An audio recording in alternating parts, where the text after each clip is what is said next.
अगर आपने इस साल यानी साल 2025 की पहली तारीख को 10 ग्राम सोना खरीदा होता 24 कैरेट वाला, तो अब तक उसकी कीमत करीब 12,000 रुपए बढ़ गई होती। और अगर आपने 1 किलोग्राम चांदी खरीदी होती तो वही चांदी आज रखे रखे आपको करीब 14,000 रुपए का मुनाफा दे रही होती। जी हाँ, 31 दिसंबर 2024 को 10 ग्राम 24 कैरेट सोने के दाम 76,162 रुपए थे और मंगलवार 18 मार्च को उसकी कीमत 88,000 के पार थी। वहीं चांदी के दाम 31 दिसंबर को करीब 86,000 रुपए प्रति किलोग्राम थे, जो अब 1 लाख रुपए के पार है। मंगलवार यानी 18 मार्च 2025 को अलग अलग मीडिया रिपोर्टों में सोने और चांदी की कीमतें अलग अलग बताई गई। दैनिक भास्कर और दैनिक जागरण ने अपनी रिपोर्ट में सोने और चांदी के दाम मंगलवार को ऑल टाइम हाई होने का दावा किया, तो मनी कंट्रोल की वेबसाइट ने सोने और चांदी की कीमतों में मामूली गिरावट होने का दावा किया।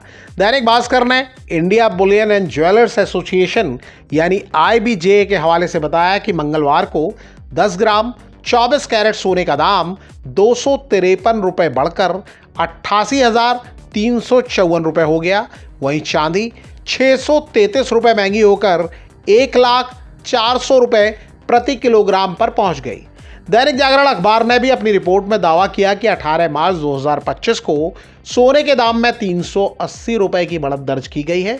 दैनिक जागरण के मुताबिक चांदी के दाम 394 प्रति किलोग्राम बढ़े हैं, लेकिन मनी कंट्रोल ने अपनी रिपोर्ट में दावा किया कि सोने के दाम में 100 रुपए प्रति 10 ग्राम और चांदी के दाम में 100 रुपए प्रति किलोग्राम कमी आई है। लेकिन इस रिपोर्ट में 24 कैरेट वाले 10 ग्राम सोने के दाम 89,550 रुपए और 1 किलोग्राम चांदी की कीमत 1,02,800 रुपए बताई गई। यानी किसी भी सूरत में मंगलवार को 24 कैरेट वाले 10 ग्राम गोल्ड की कीमत 88,300 रुपए और 1 किलोग्राम चांदी की कीमत 1 लाख रुपए से कम नहीं बताई गई। आप जानते ही हैं कि सोना हो या चांदी, भारतीयों में दोनों बहुमूल्य धातुओं का क्रेज हमेशा बना रहता है। सोने और चांदी को लेकर हमारे यहाँ कई मुहावरे भी हैं, कहावतें हैं। फायदे की सूरत में आप भी कभी ना कभी कह देते होंगे, चांदी ही चांदी हो गई। किसी की तारीफ करने के लिए उसे सोने जैसा खरा बता दिया जाता है। सदियों से लोग गोल्ड में निवेश करते रहे हैं।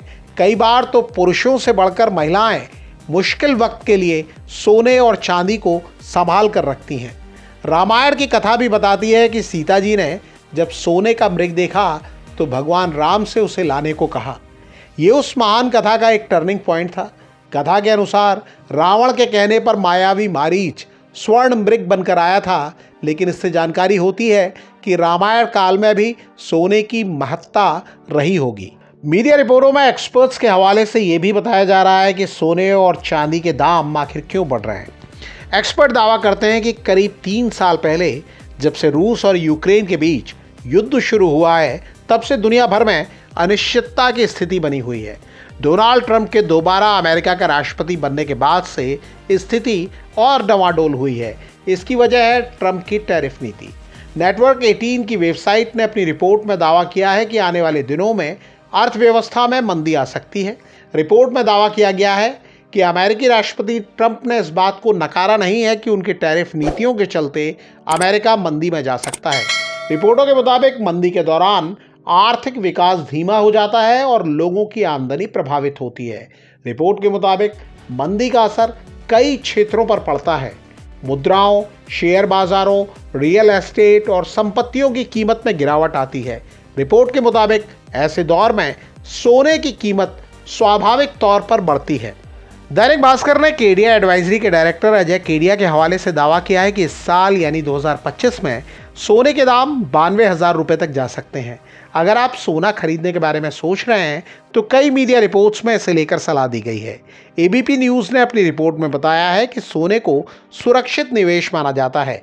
अगर वैश्विक स्तर पर अनिश्चितता या आर्थिक संकट होता है तो सोने की मांग बढ़ जाती है और इसके मूल्य में वृद्धि होती है। अगर आप लंबी अवधि के लिए निवेश करने की सोच रहे हैं तो सोना एक अच्छा विकल्प हो सकता है। ऐतिहासिक रूप से सोने ने लंबे समय में अच्छे रिटर्न दिए हैं। अगर आप शॉर्ट टर्म में लाभ कमाने की सोच रहे हैं तो बाजार में उतार चढ़ाव आपको बेचने का मौका दे सकता है। नवभारत टाइम्स ने अपनी रिपोर्ट में कहा है कि जो निवेशक शेयर बाजार के उतार चढ़ाव और आर्थिक अनिश्चितता के बीच अपनी दौलत बचाए रखना चाहते हैं, वो अभी भी सोने को अपने पोर्टफोलियो में एक अच्छा निवेश मान सकते हैं।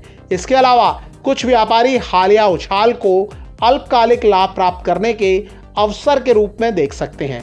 चांदी के लिए भी यही कहा जा सकता है। मीडिया रिपोर्ट्स में एक्सपर्ट्स के हवाले से एक और सलाह दी गई है। अगर आप सोना खरीदने जा रहे हैं तो ध्यान रखिएगा, ब्यूरो ऑफ इंडियन स्टैंडर्ड यानी BIS का हॉलमार्क लगा हुआ सर्टिफाइड गोल्ड ही खरीदें। सोने पर 6 अंकों का हॉलमार्क कोड रहता है।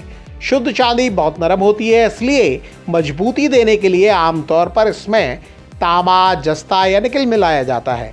तांबा चांदी को सख्त बनाता है। सबसे अच्छी चांदी स्टर्लिंग चांदी के रूप में बेची जाती है। इसमें 92.5% चांदी होती है, इसलिए इस पर 0.925 या 925 की मुहर लगी होती है। चांदी के सिक्कों में 90% चांदी होती है। वहीं चांदी के गहनों में मिलावट और ज़्यादा होती है, क्योंकि शुद्ध चांदी से गहने बनाना मुश्किल है। इसलिए चांदी खरीदते समय भी सावधान रहना ज़रूरी है।